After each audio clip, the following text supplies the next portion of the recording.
Le agradezco mucho a Marina que me haya invitado, que nos haya presentado. Gracias a todos ustedes que están aquí en ESA hoy. Veo muchos jóvenes, eso me da alegría. Sé que acaban de hablar de libros, de lectores. Sé que todos ustedes son lectores y posiblemente algunos de ustedes sean también escritores. Nosotros, Javier y yo, somos periodistas, lo cual creo que ahora se puede definir en buena medida como escritores de periodismo, ¿no? Es decir, como no solamente gente que escribe una nota para un periódico, que también lo hacemos y lo hemos hecho, sino como alguien que quiere escribir un libro como tal, una cosa de largo aliento, que cuente historias, que tenga una forma, que sea agradable de leer, que sea placentero, aun cuando cuente historias a veces muy terribles, a veces dolorosas, ¿no? Sabemos, todos los que vivimos en México sabemos que estamos en una época de historias duras, de historias tristes, pero justamente por eso deben ser contadas.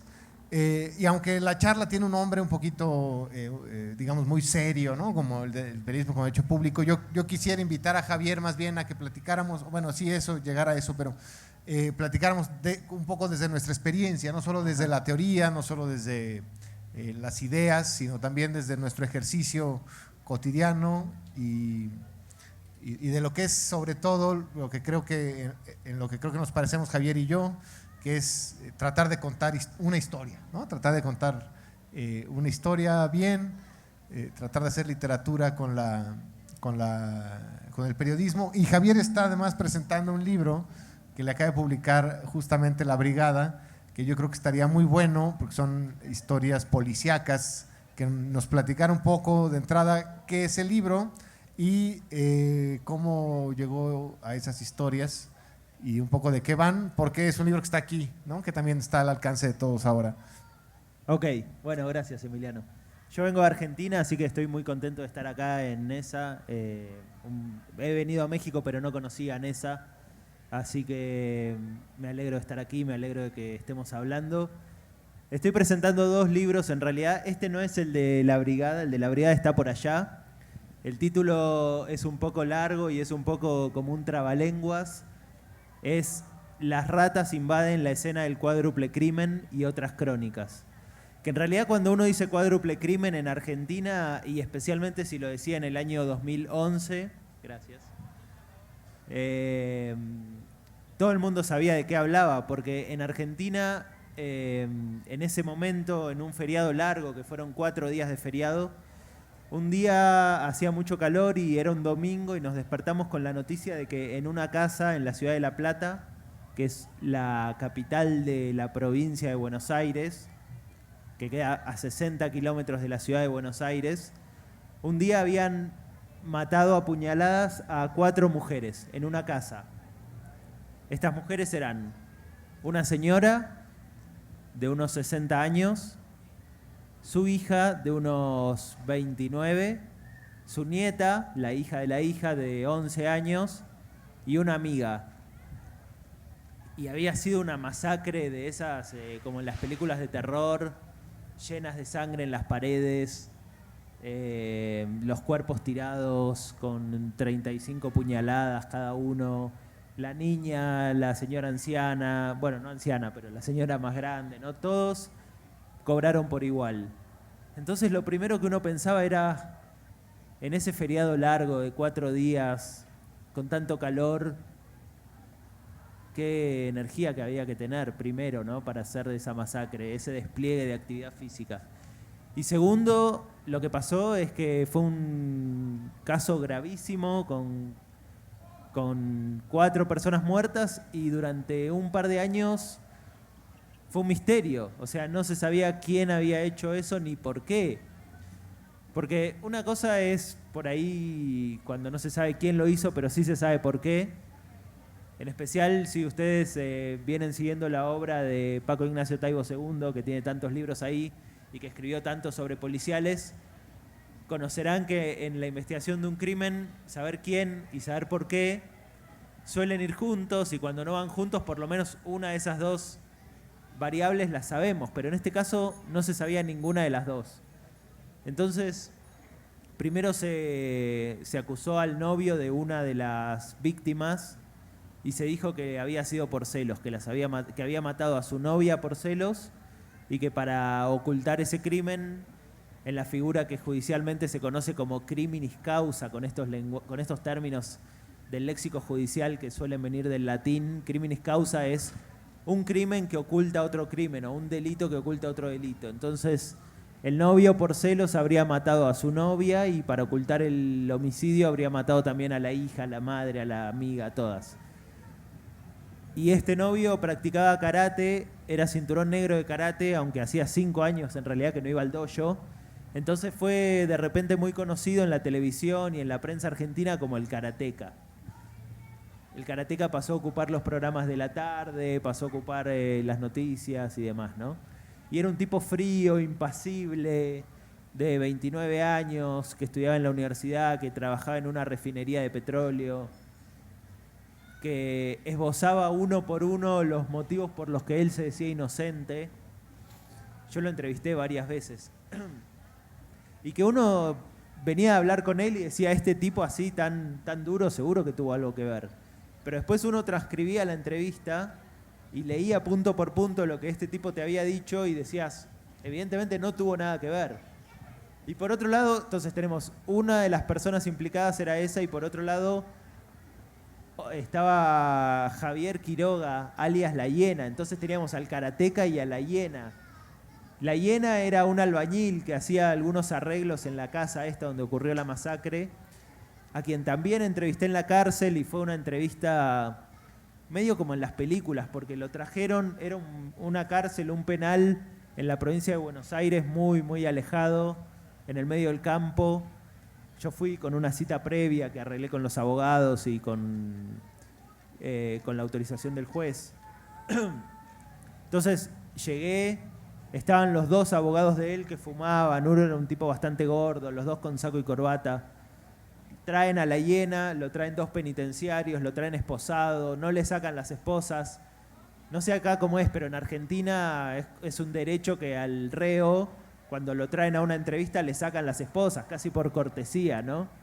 A este lo tenían muy maltratado. Y el tipo me empezó a contar que le habían hecho una trampa, que el fiscal había montado todo para meterlo preso y que él no tenía nada que ver. Y el tipo lloraba y se limpiaba las lágrimas así con sus manos esposadas y en la grabación de audio que tengo se escucha el clink clink de las esposas, ¿no? Cuando él se limpiaba las lágrimas. Y yo salí de ahí diciendo, pobre tipo, ¿no? O sea, qué cama que le hicieron. Qué cama es como qué trampa que cómo le armaron la causa, ¿no? Es un pobre inocente. Pero, contrario a lo del karateca, cuando yo transcribí toda la entrevista, decía, pero las excusas, la coartada que me da este tipo para decir que no estuvo ahí, es ridícula. Entonces, por un lado, en el cuádruple crimen de La Plata, de la ciudad de La Plata, había un acusado muy frío con una coartada muy sólida y un acusado muy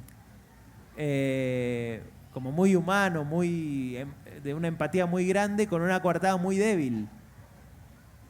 Bueno, finalmente en el juicio que ocurrió 3 años después fue condenado La Hiena, el albañil, el hombre empático, y el karateca, el hombre frío, fue declarado absuelto, inocente. El misterio que queda es que probablemente el albañil no haya cometido solo esos 4 homicidios a puñaladas que ocurrieron en 5 minutos o 6 minutos. Pero es un caso alucinante, ¿no? Es un caso que además es un femicidio, un grave femicidio de 4 mujeres, ¿no? Y que habla también de cómo es la vida en una ciudad de la provincia de Buenos Aires, que es una ciudad de tamaño mediano, que no es tan grande como Buenos Aires, ni tampoco es tan pequeña. Y entonces el título del libro, que es Las ratas invaden la escena del cuádruple crimen, hace referencia a una pequeña nota que yo escribí, que la escribí más o menos un año después de ocurrido el crimen, y que es que la casa donde había sido el homicidio estaba cerrada, todavía con una valla que decía clausurado policía, ya habían sido levantados todos los rastros, el proceso estaba en marcha, las acusaciones estaban en marcha, pero no le pasaban la casa todavía al heredero de las víctimas, que era en realidad el ex esposo de una de las víctimas, que era el padre de la nena, porque no quedaba otro heredero, entonces el único que quedaba era un ex esposo, y no le daban la llave, entonces la casa permanecía cerrada y se empezó a llenar de ratas, porque adentro de la casa quedaban manchas de sangre, restos de comida, papel, cartón, tela, ropa, la heladera estaba cerrada pero guardaba cosas en su interior, y entonces todos los vecinos decían, llamaban al fiscal, llamaban al comisario y le pedían que hicieran algo porque el vecindario se les estaba llenando de ratas y nadie hacía nada. Entonces ahora, Emiliano, te invito también a que hablemos de esto, que creo que una parte interesante de nuestro trabajo como periodistas, aparte de tratar de iluminar la oscuridad de los grandes casos, del momento preciso en el que los grandes casos se convierten en tales, es también ver todo lo pequeño y lo ridículo que hay alrededor del corazón de un gran caso, ¿no?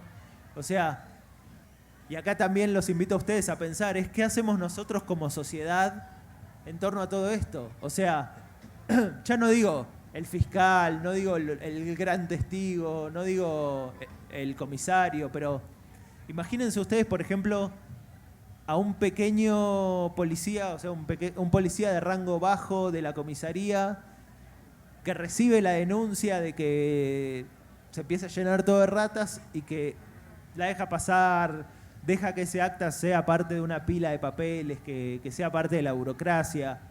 ¿Y qué hace el Estado con esa burocracia, no? O sea, nadie hace nada.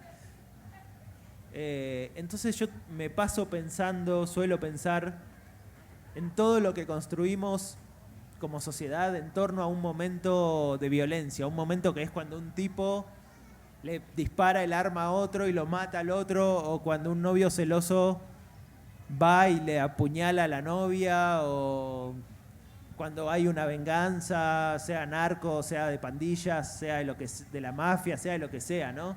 Pero después de un crimen, imaginen todos los discursos que hay, el discurso del policía, del juez, del médico forense, del periodista, y empezamos a generar papel, palabras, actas.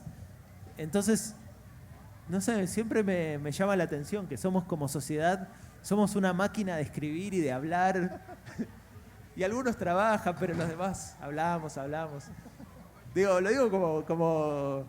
O sea, a la vez, yo como periodista me siento orgulloso de ser periodista, porque creo que el periodismo puede alumbrar, como decía antes, lugares oscuros, lugares que los poderosos no quieren que se vean.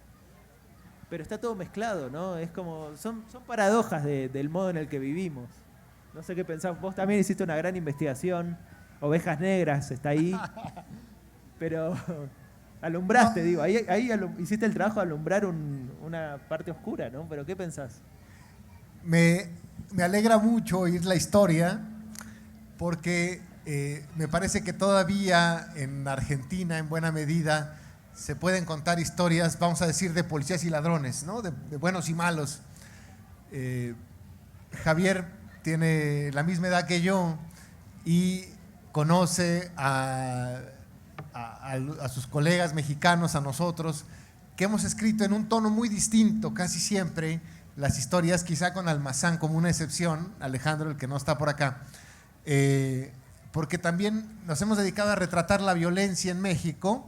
Estos últimos 10 años de violencia estamos cumpliendo, o vamos a cumplir en diciembre, 10 años de la guerra contra el narco en este país, y de repente nos acostumbramos a la violencia, ¿no? Y los periodistas la empezamos a contar y a contar, metidos en una inercia, sin saber muy bien qué estábamos contando al principio. Entonces, bueno, pues queríamos saber quién era el capo, quién era el narco, luego contamos algunas batallas, ¿no? La toma de Ciudad Mier, tratamos de describir lo que era el cártel de Sinaloa y terminamos contando historias de desaparecidos, porque yo no sé cómo sea en Ciudad Nezahualcóyotl, pero por ejemplo en Ecatepec, en donde yo he reporteado algunas cosas, pues hay muchos desaparecidos, sobre todo mujeres jóvenes, ¿no? Hay como un rango de edad en donde los papás están angustiados porque se llevan a las niñas. Después de este libro de Ovejas Negras, que me hace favor de citar, publicó uno que se llama Los hijos de la ira, y ahí hay una historia también que quería contar un poco a raíz de lo que dijiste, de un poeta que es opositor en su pueblo al alcalde, ¿no? Y entonces, como le deja de caer bien al alcalde, un día le destruyen la barda de su casa, se la tiran. Entonces ahí va, ¿no? Estaba en otro lugar, estaba en la Ciudad de México, y se va a su pueblo, agarra su cochecito y llega a su pueblo y se espera ahí a que sabía que iban a llegar, y en efecto llegan, pero lo que llega es un comando de 10 hombres armados, ¿no? Con metralletas, que lo llevan y lo secuestran, pero digamos que el detalle tremendo es que lo secuestran con patrullas de la policía municipal, ¿no? No lo secuestra la patrulla, lo secuestra una pick-up, pero la patrulla va escoltando el convoy que se lo lleva, ¿no? Él además era el director del museo de su pueblo, el museo de sitio, porque en su pueblo había muchas piezas arqueológicas que él había tenido el cuidado de rescatar, de limpiar, y tramitó ante el INAH poner una casita, ¿no? Consiguió el dinero con los empresarios del pueblo, con el cura, consiguió trabajadores que la construyeran. Y entonces ahí tenía su museíto, que era en realidad él solamente era el custodio de esas piezas, y después de un secuestro de 38 días en donde se acaba el patrimonio de una vida hecha con él y él y su esposa, eran maestros, eran profesores de secundaria, además de ser poeta él. Los secuestradores, que por alguna razón lo dejan vivo, ¿no? A diferencia de la mayoría que terminan, digamos, en fosas, los secuestradores hacen dos cosas. Una, se llevan las piezas arqueológicas, lo cual una de ellas es estos detalles que tú decías que hay que alumbrar, ¿no? Una pieza de 700 kilos, una estela de Tlaloc, el dios de la lluvia, que ahora está oyendo esta conversación, que se necesitaban 12 hombres para llevársela, ¿no? Y otra, se quedan a vivir en su casa, ¿no? Tranquilos, el que se tiene que exiliar es él se va, y los secuestradores se quedan a vivir un poco más de un mes, ¿no? Porque después llega una inundación y pues se tienen que ir porque pues ya no les gusta vivir ahí donde está todo inundado. Evidentemente la casa es completamente saqueada, ¿no? Se llevan las pantallas, se llevan el radio, se llevan, en fin, todo lo que encuentran, hasta la biblioteca que no, a lo mejor vendieron por 100 pesos. Y digamos que para escribir esta historia, bueno, ocurre una cosa. Ese alcalde, unos meses después, más bien un año después de que ocurre esta historia, él sigue de alcalde, ¿no? Porque pues, a nadie le importa, es electo diputado, ¿no? O sea, pasa de gobernar su municipio a ser un representante popular, ¿no? A legislar. Conserva el fuero, por supuesto. Entonces, para contar esta historia, la única manera que tenemos, porque pues este hombre, este poeta, profesor, aprecia su vida, ¿no? Tanto como yo la mía, fue tener que quitarles los nombres, ¿no? Tuvimos que no llamar al poeta poeta, ni al alcalde alcalde, ni al pueblo, o sea, más bien al contrario, llamar al poeta solamente poeta, no llamarle por su nombre, Juanito, Pepito, como sea, ni al alcalde por su nombre, ni al pueblo por su nombre. Todavía no lo puedo yo decir porque el hombre es legislador, ¿no? Entonces, pues no.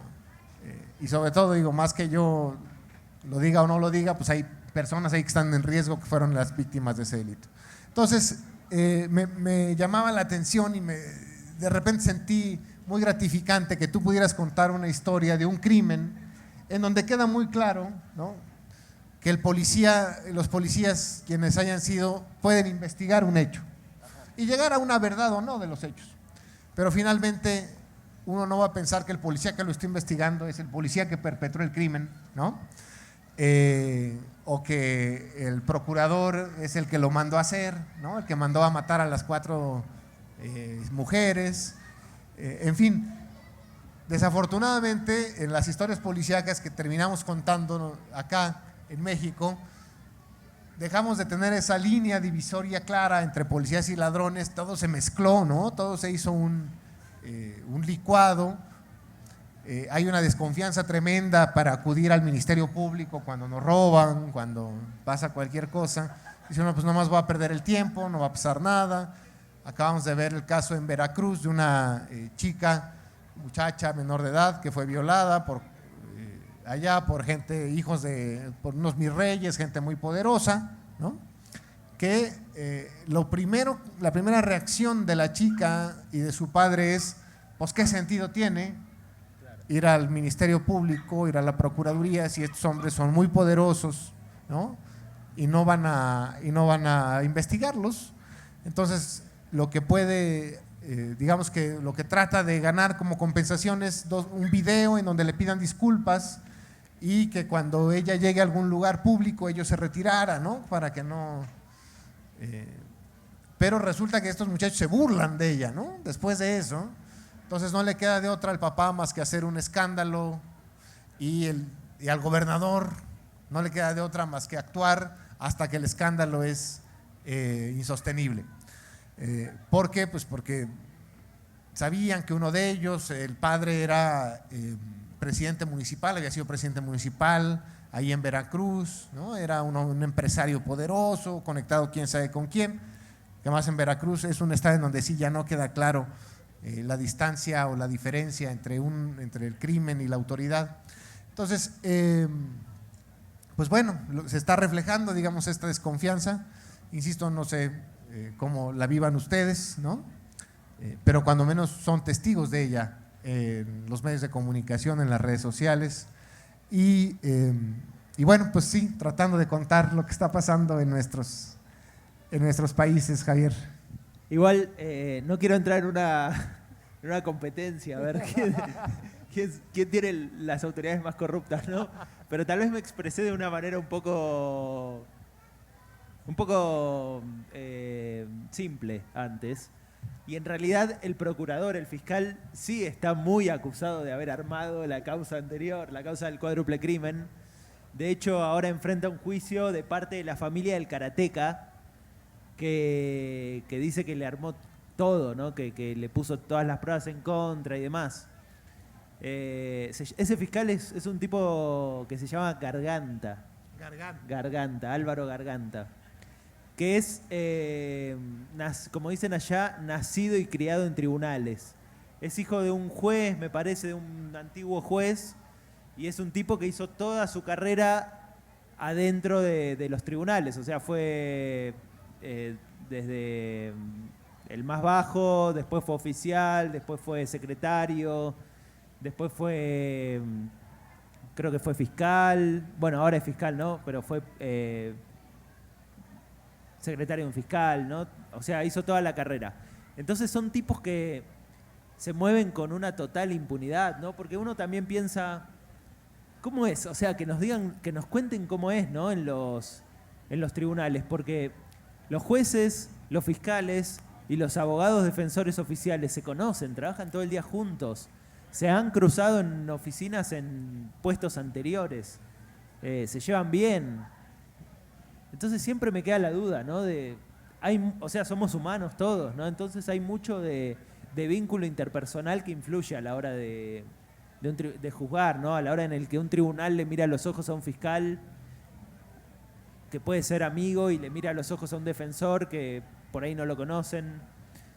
Entonces siempre me quedo con esas dudas. Tenemos en Argentina todavía, tenemos mucha corrupción policial. La policía de la provincia de Buenos Aires conoce purgas permanentes, digamos, una vez por año hay una purga, acá en los altos mandos. La policía de la provincia de Santa Fe, que es una provincia que está al norte de Buenos Aires y que tiene una ciudad que se llama Rosario, que es un puerto del río Paraná. El río Paraná, río arriba, lleva hacia Paraguay y hacia Brasil. Y Rosario es una ciudad que tiene bastante penetración del narcotráfico en la justicia y en la policía. Y tenemos bandas mixtas, por supuesto, de policías y de ladrones, bandas de poliladron. ¿No le dicen así? Acá no es obvio. Sí, son el poliladron.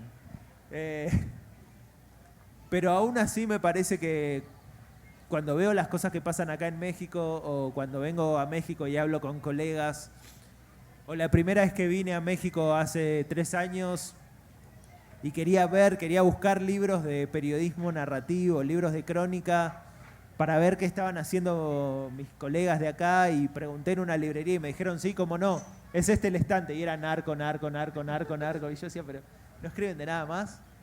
Y después me di cuenta de que, claro, escribir de otra cosa tampoco es tan sencillo cuando trabajás con la realidad y cuando la realidad que te rodea está podrida con eso. O sea, pintás tu mundo, pintás tu aldea y tu aldea es eso, ¿no? Me parece que la Argentina no es un país donde se viva de una manera idílica. Es un país violento, es un país grande, es un país muy poblado, con muchas tensiones sociales. Pero de alguna manera creo que todavía a nivel institucional creemos un poco más en las autoridades. Igual, no sé, es una cosa de Latinoamérica, ¿no? O sea, no sabemos hacia dónde va Latinoamérica.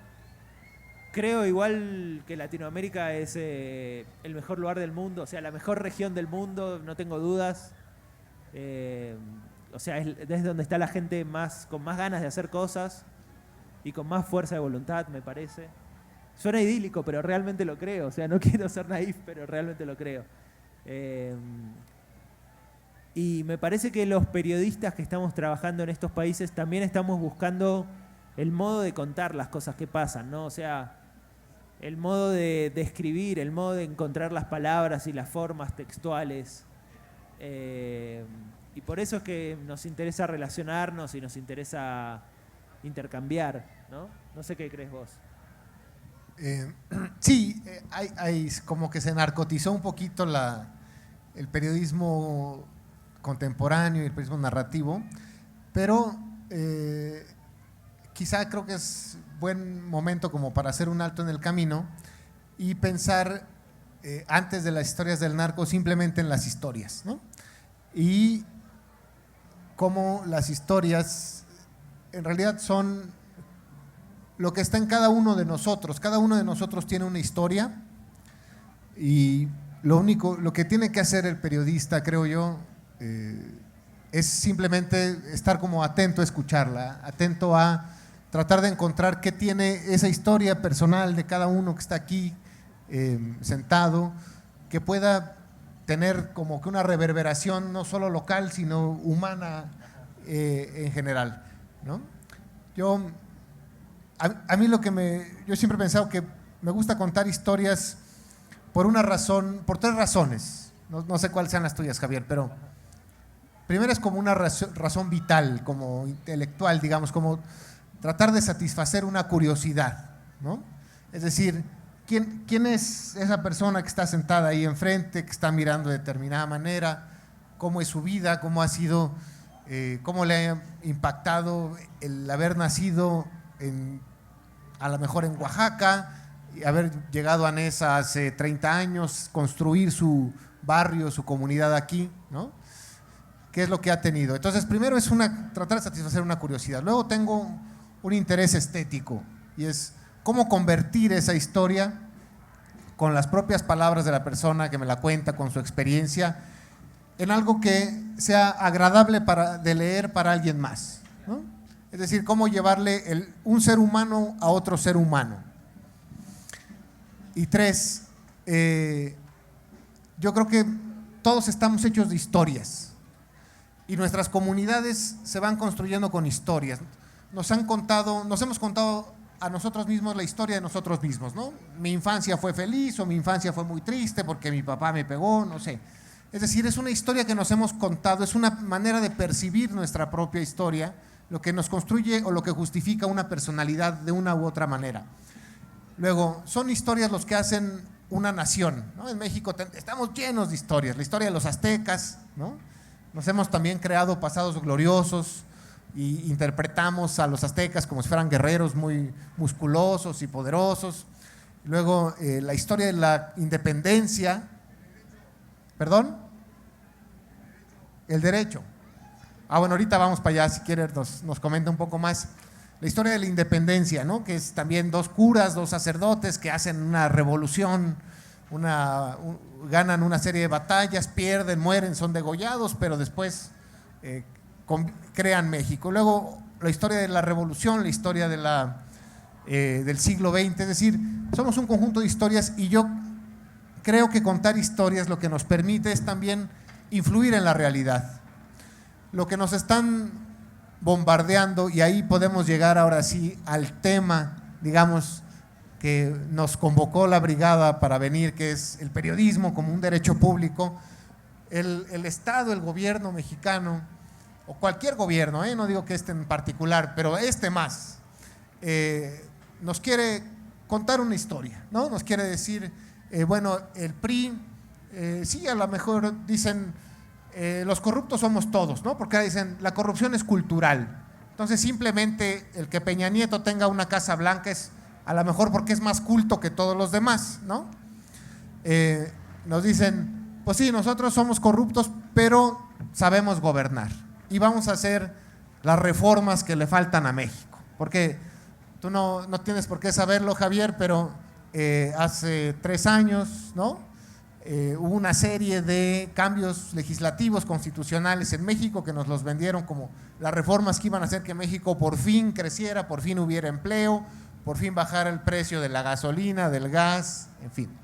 Lo cual no ha ocurrido todavía, ¿verdad? Al contrario, creo que es bastante claro que más bien la gente pierde su trabajo o tiene que tener varias chambitas para poder sobrevivir, ¿no? O tiene un trabajo en la mañana y tiene que ir a vender algo en la tarde, ¿no?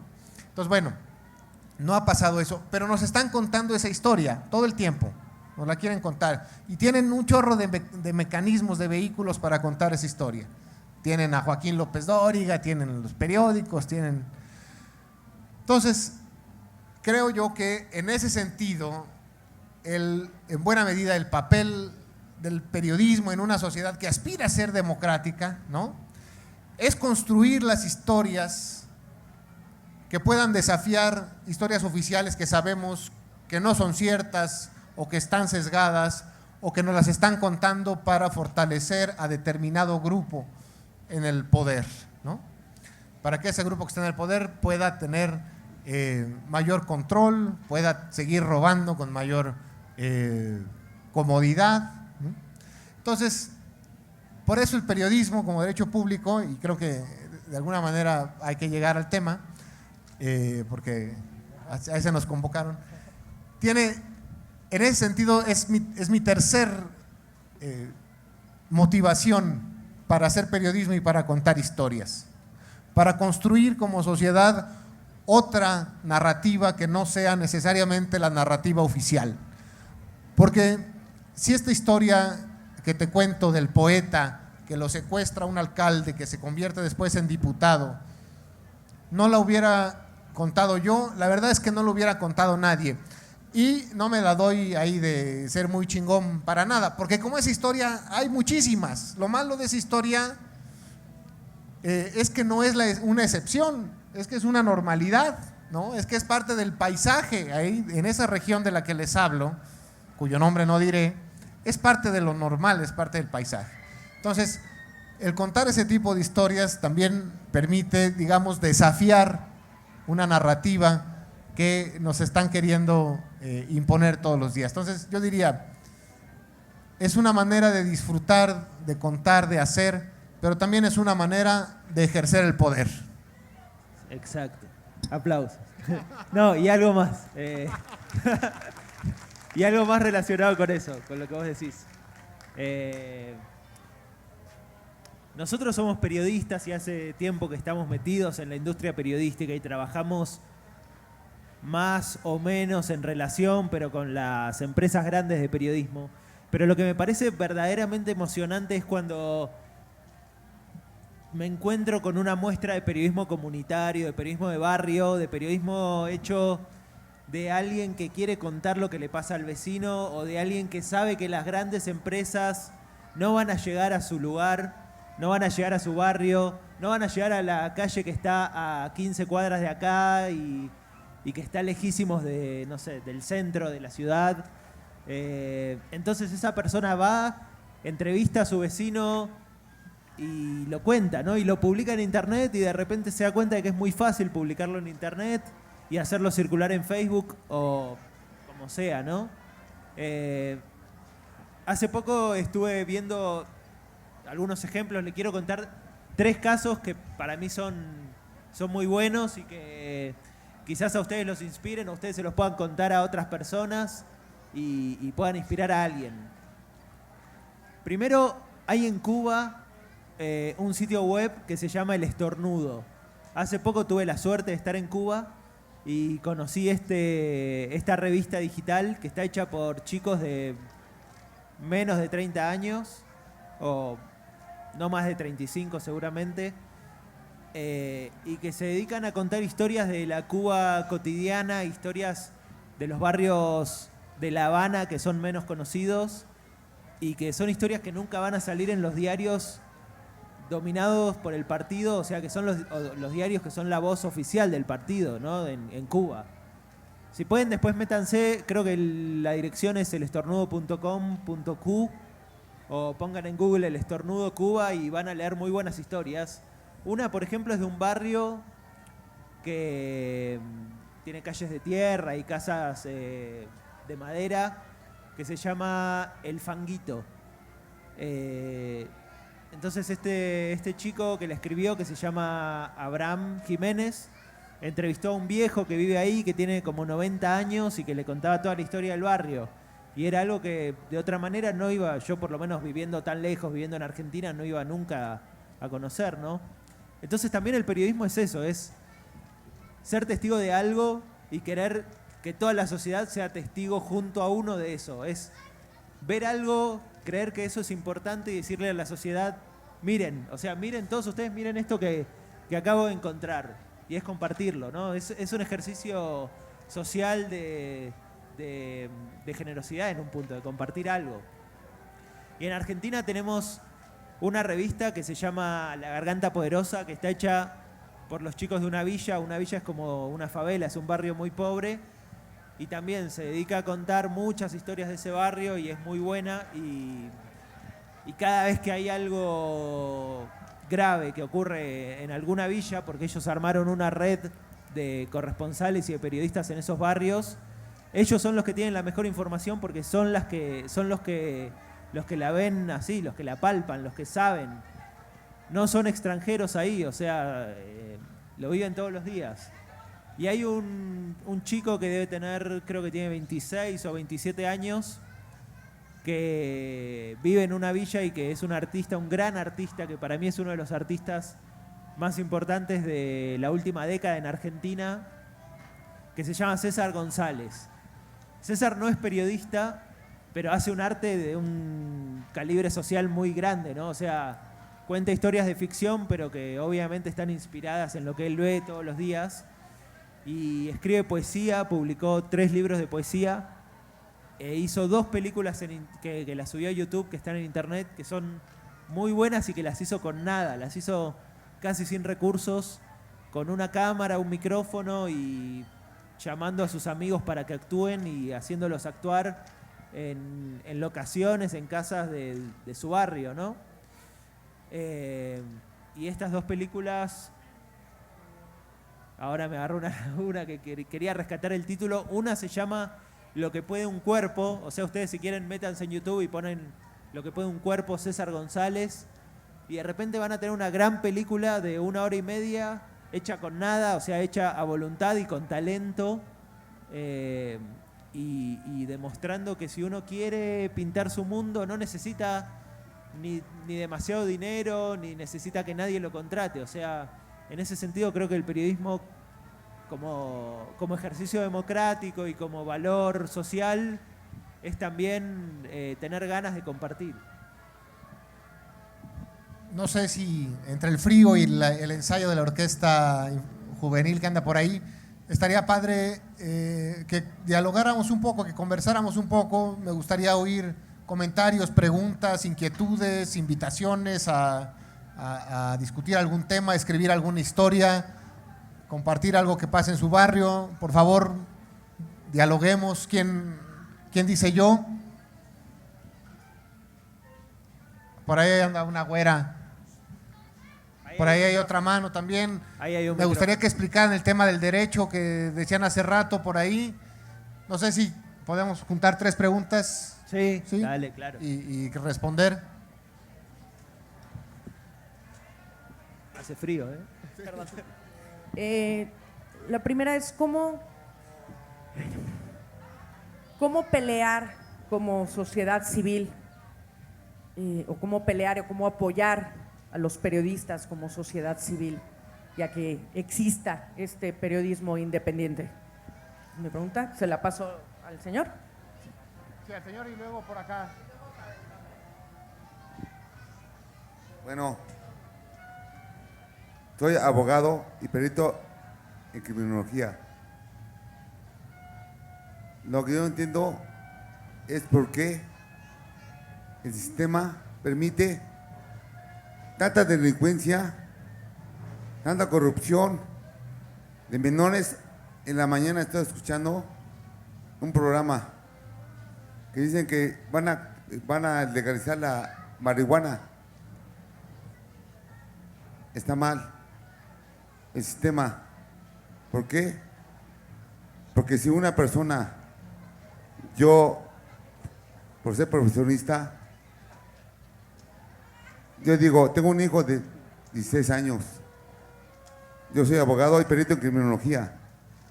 ¿Por qué permite el sistema de que se legalice? Yo como abogado tengo un amigo, estoy trabajando con un notario, todo su asesor.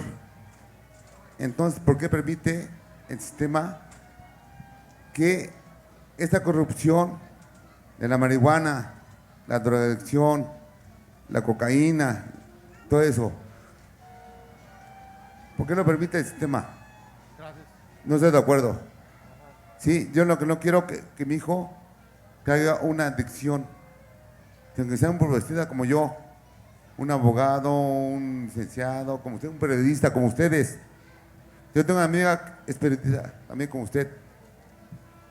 ¿Sí? No veo derechos humanos. Había otra pregunta por allá.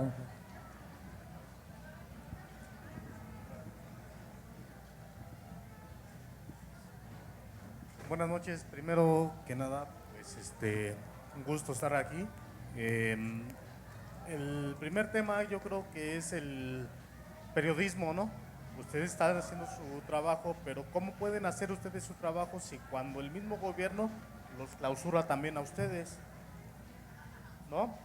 Esa es una cosa. ¿Cómo pueden ustedes hablar o expresarse libremente si el mismo gobierno los opaca un poco o mucho? Tal es el caso que de hace un momento usted mencionó al señor Joaquín López Dóriga, ¿no? Lo hicieron a un lado porque no estuvo de acuerdo en algunas situaciones. ¿Cómo puede ser la libre expresión entonces si no hay libre expresión? ¿Quieres empezar? Sí. Gracias. Yo creo que voy a responderle al señor porque es la que está así más candente para mí. Me parece que nosotros, siendo periodistas y trabajando en la industria periodística, como bien dice el señor, tenemos algunas limitaciones. En mi caso, por ejemplo, en los últimos años hubo una guerra sin cuartel entre el gobierno y el medio de comunicación más grande del país, que es el diario Clarín. Entonces, si alguien podía creer que un medio de comunicación no tenía intereses como empresa, después de los últimos 10 años se dio cuenta de que sí. Entonces creo que tenemos que por un lado, tratar de meter nuestra información como podamos en nuestro trabajo de todos los días, pero a la vez tenemos otros recursos, que esto es lo más interesante para mí, que son los libros. Los libros son un recurso para mí importante para nosotros los periodistas, porque las grandes investigaciones a veces llevan años, ¿no? Y a veces un medio no te puede esperar tantos meses a que hagas tu investigación, o tiene sus intereses, ¿no? Pero suele haber cierta libertad en los libros, que bueno, uno dice las editoriales también tienen sus intereses, pero es diferente. Hay más libertad para un periodista cuando se pone a hacer una investigación grande y la quiere hacer en un libro. Y luego tenemos casi a nivel guerrilla internet, los blogs y los medios de tamaño mediano o de tamaño pequeño que están en internet. Lo que pasa es que, claro, es trabajo también nuestro como ciudadanos cuando consumimos, es trabajo buscar esos canales de información alternativa, ¿no? Porque lo más fácil es ir al kiosco y comprar un diario o prender la televisión y ver un canal de tele. Me parece que hay que darle, hay que buscar, como consumidor de medios hay que buscar, y como productor de noticias también hay que buscar canales alternativos, pero a la vez me parece que es importante no renunciar a los espacios de las empresas periodísticas que ocupamos. O sea, los espacios creo que hay que ocuparlos. O sea, yo soy empleado en Argentina de un diario grande, y he podido escribir cosas que pensé que no iba a poder escribir, y un día pude, y otro día tal vez no, pero es complejo, ¿no? Pero bueno, está en los márgenes, digo, la situación. Yo quería responderle al licenciado con una historia, responder su pregunta con una historia que recibí hace muy poquito. Me voy a permitir leerla.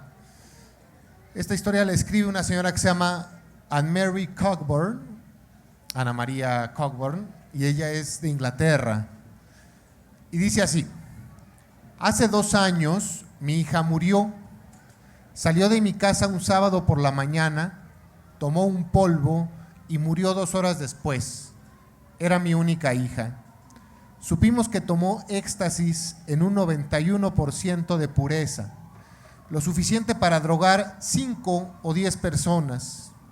Desde entonces abogo para que las sustancias ilícitas sean reguladas. Creo que si Marta hubiera tomado algo regulado, con la calidad y la pureza regulada, entonces ella estuviera aún viva. Ella quería tomar drogas, pero no quería morir. Ningún padre quiere ninguna de las dos cosas, pero no puedes recuperarte de la muerte.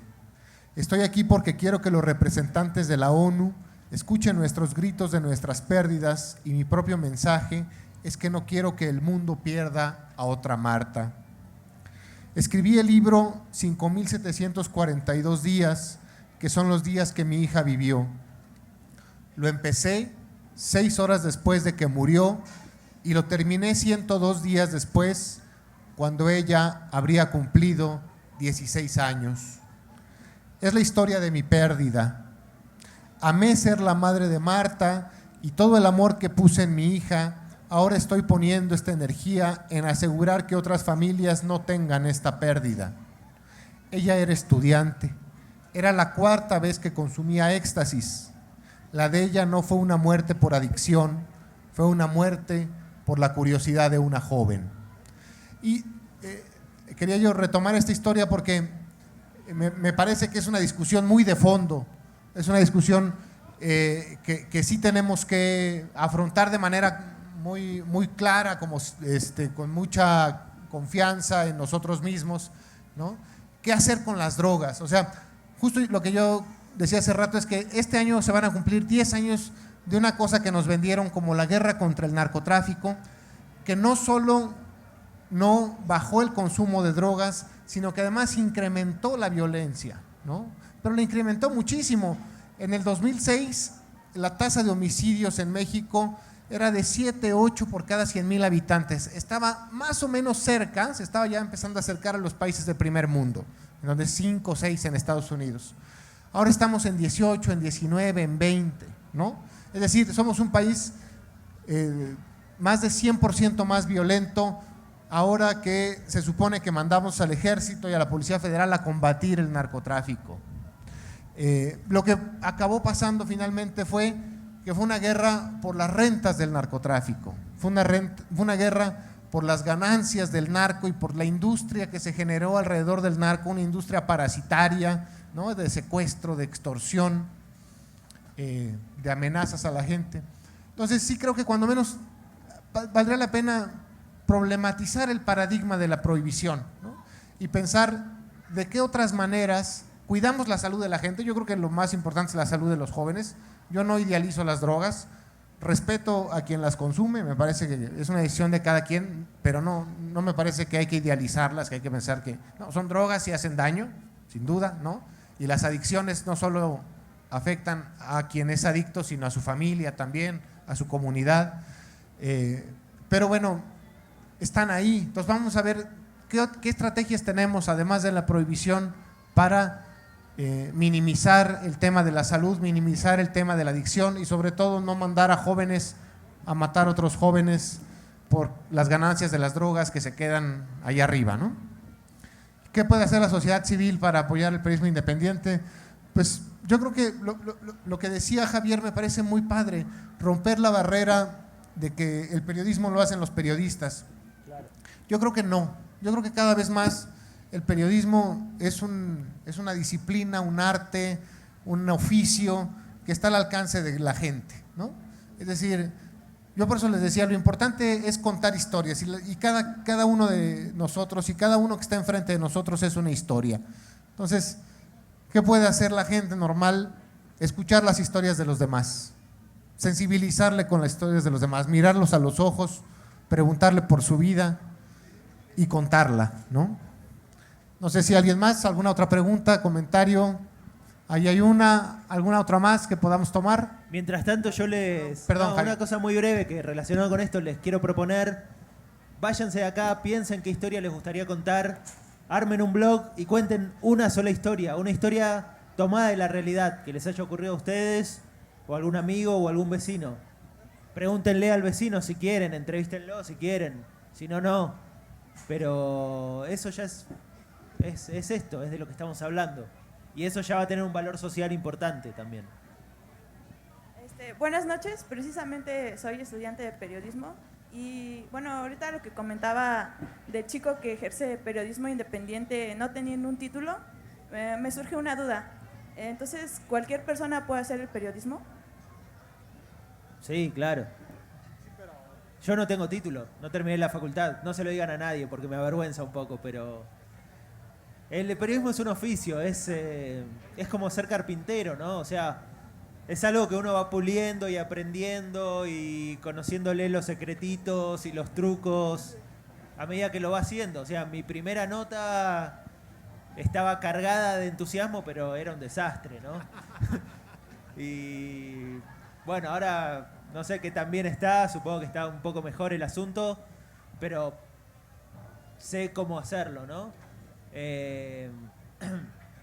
Y el periodismo es eso, es contar la vida del otro, es a veces contar la vida propia, o no la vida, por ahí la vida es demasiado, pero es contar una cosa. Luego esa cosa puede ser enorme y puede ser la Casa Blanca de Peña Nieto, o puede seguir siendo una columnita chiquita de algo que me pasó el otro día acá a 20 cuadras. Gracias. También quería replicar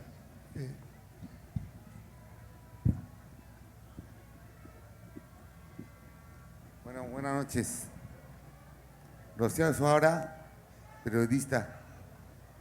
Mi amor platónico, con todo respeto.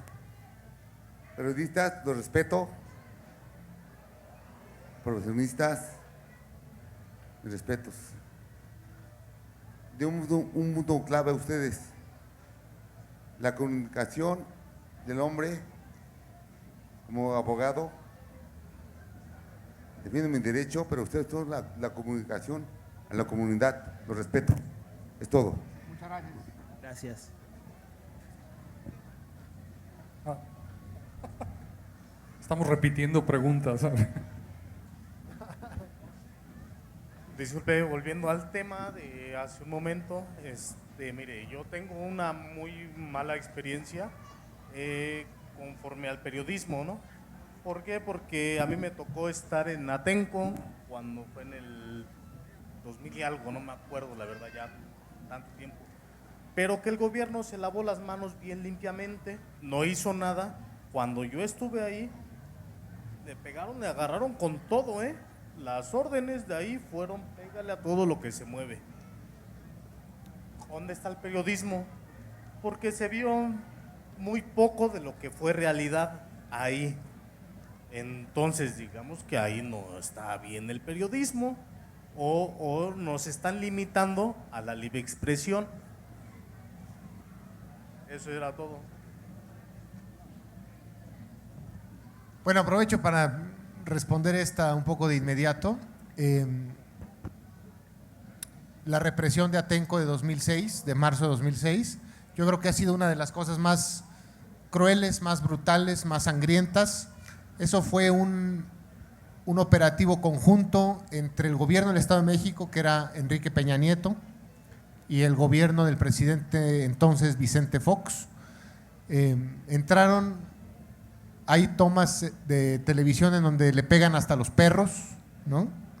Es decir, como usted dice, la instrucción era con saña golpear. Y hay una cosa peor, y es que a los policías les dieron condones, porque otra instrucción era violar mujeres, y violaron a más de una decena de mujeres, ¿no? Sobre todo tenían ubicadas a las que eran activistas.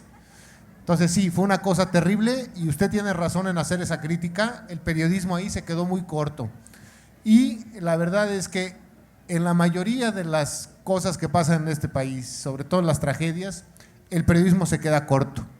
Esa es una triste verdad. Yo creo que a un gran sector, yo no vengo aquí a defender al periodismo en general, ¿no?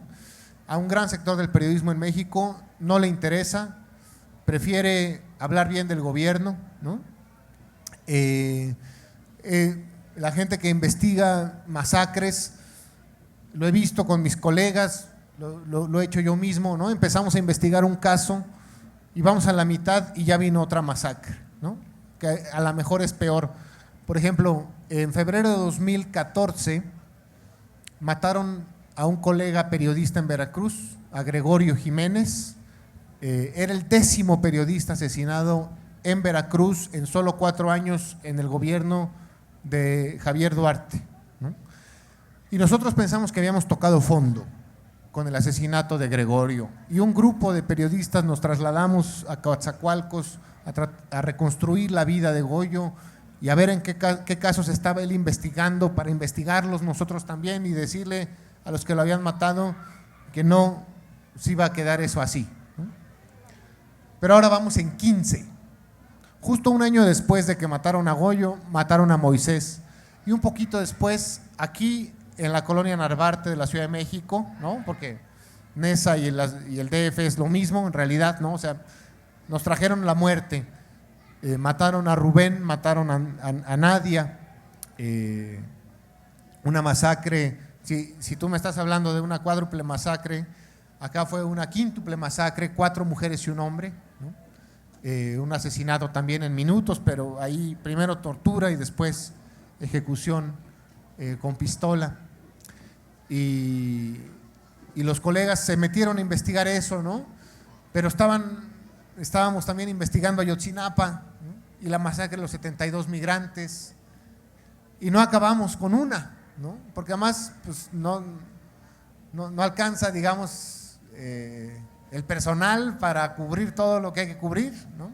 Entonces sí, la verdad es que lo digo para concederle la razón, se ha quedado corto el periodismo, en Atenco se quedó muy corto. Yo creo que tuvieron razón los chavos de la Universidad Iberoamericana cuando fue Peña Nieto, y lo primero que le reclamaron fue Atenco. porque eso fue, antes de que fuera presidente, eso fue una de las represiones más terribles que ha habido, es cierto. ¿Alguien más se anima? Comentario, pregunta, provocación, todo es bienvenido. Nadie. Les recuerdo que tenemos los libros de Emiliano y Javier en la mesa de allá, y al término de esto van a estar en esa zona firmándolos, y ahí los pueden comprar. No sé, bueno, como decían, si hay alguna pregunta más por ahí. Javier va a dirigir la orquesta juvenil, ahora, por eso lo han traído en realidad. Unos tangos, sí, vamos a... Ahí, ¿no? Ahí. Buenas noches, yo soy Sergio y estoy estudiando la prepa. Miren, pues entendamos que el gobierno pues siempre va a decir lo que le conviene, ¿no? En este caso, ustedes como periodistas, ¿cómo lidian con decir la verdad? Yo creo que siempre es el mismo juego, es un poco lo que le decía el señor, ¿no? Porque uno cuando es empleado de una empresa periodística, de un diario, de un canal de televisión, a veces se tiene que comer las palabras y a veces puede meter algo por algún lugar si el diario en el que uno trabaja es oficialista. Si el diario es opositor, uno tiene rienda suelta, ¿no? Para darle. Pero uno tiene que buscar, me parece, los espacios. Y, insisto, puede buscarlos adentro del medio donde trabaja. O sea, los medios tampoco son, aunque a veces parecen, pero tampoco son monolíticos y sólidos. Tienen poros, tienen algunos vericuetos, tienen algunos lugares, o sea, eso era medio metafórico, pero para decirlo materialmente, tienen algunas secciones que son más maleables que otras, por ejemplo, columnas de opinión o notas que por ahí no son el título más grande de la página, pero notas más abajo, donde por ahí están menos vigiladas, ¿no? Creo que la palabra es vigilada. Y tal vez ahí uno sí puede hacer eso, ¿no? Ahora, en caso de que uno no pueda y uno igual quiera hacerlo, ok, la empresa periodística me da de comer, me paga el sueldo, yo quiero tener un sueldo, me gusta trabajar aquí, me llevo bien con mis compañeros, pero aparte me armo con mis amigos un sitio web, una revista digital y lo hago ahí. O empiezo a investigar y lo hago en un libro. Claro, bueno, no es tan fácil, ¿no? Pero digo, hay que buscar caminos, hay caminos. Creo que, o sea, no quiero sonar como con esas posiciones tecno-optimistas que dicen que Internet es la solución de todo, pero en cuanto a información pública, Internet abre muchos caminos.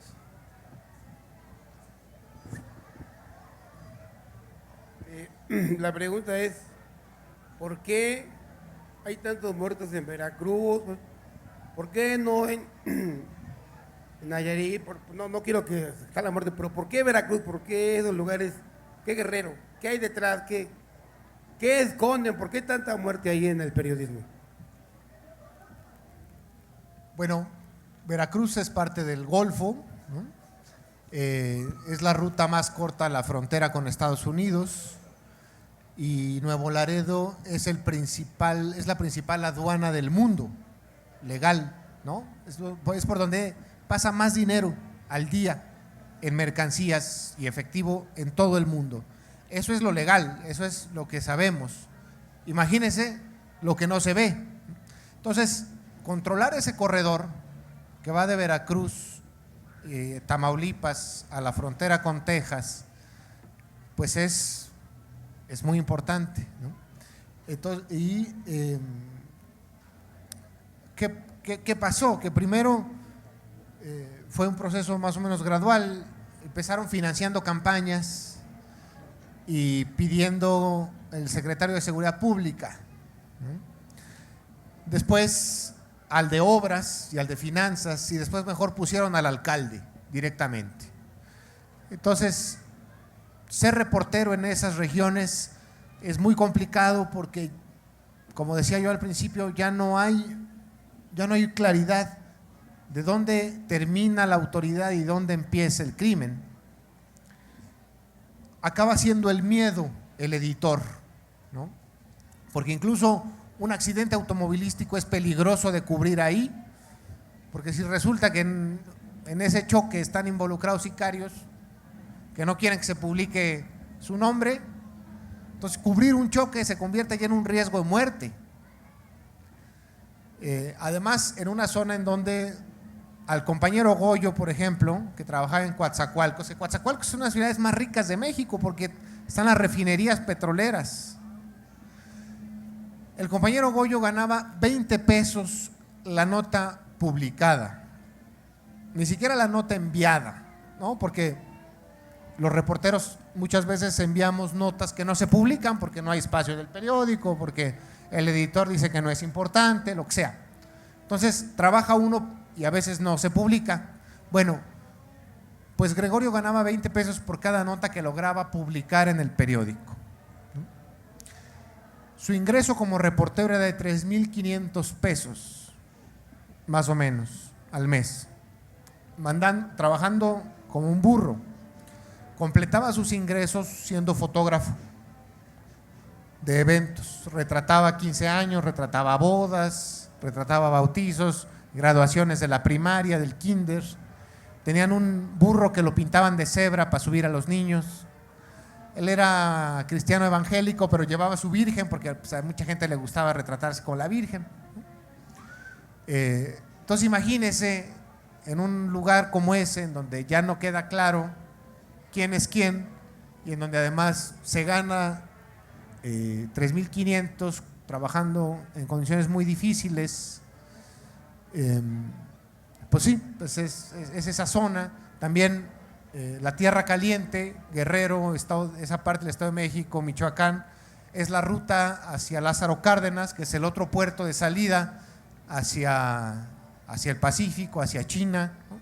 De los precursores químicos para las metanfetaminas, del control del hierro, que hasta hace poco China demandaba mucho hierro y los cárteles controlaban también en buena parte el comercio del hierro. Entonces, pues es el control de los nodos comerciales, ¿no? Entonces estar ahí pues es muy difícil.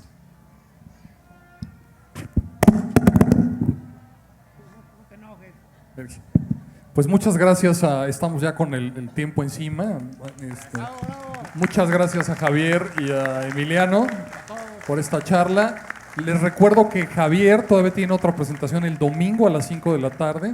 Va a estar presentando junto con Paco Ignacio Taibo el libro del que empezó hablando, El Cuádruple Crimen, que se va a regalar. Entonces los invito a que vengan ese día para que escuchen a Paco y a Javier y al final se llevarán el libro de regalo. Pero hoy pueden comprar la novela, bueno, las otras crónicas que está editando Tusquets de Javier, que van a estar a la venta ahí. Tenemos Ovejas Negras de Emiliano a 50 pesos.